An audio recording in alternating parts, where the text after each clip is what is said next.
Hello and welcome to Food for Thought, Insights for busy leaders and managers in just 150 seconds.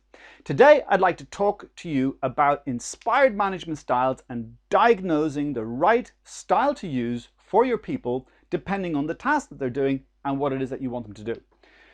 So the first part is to understand that there's a continuum from an external focus where people actually need feedback in order to know whether they're doing a good job or not. And they cannot tell themselves what the internal standard is. They need feedback from others.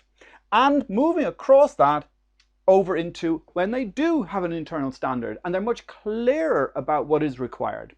And this is very context specific. So let's talk about learning something.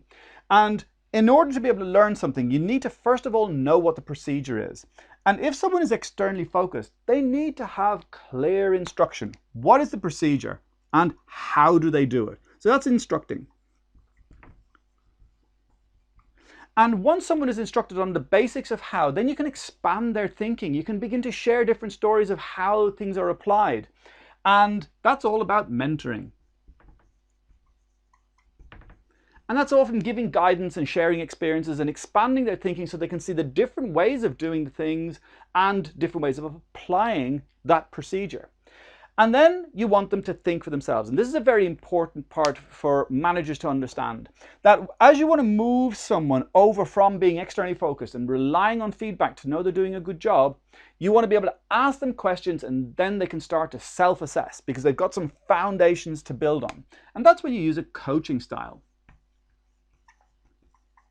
Because using a coaching style too much over here will just have people guessing. So clear instruction, expanding thinking, and then moving into a coaching style, because that's all about asking questions and asking them what they think so they have to problem solve for themselves and can actually come to conclusions for themselves. Because then you can agree that they know that what the standard is, and they know then what the procedures are and which procedure they're going to use, and then you can delegate. And this is totally context specific. So I've seen this go completely wrong with directors who are thrown into a role and said, right, create a business plan. And they haven't even been instructed on how to do it. And sometimes they're too shy or too scared to say so. So as you think about management, stay curious.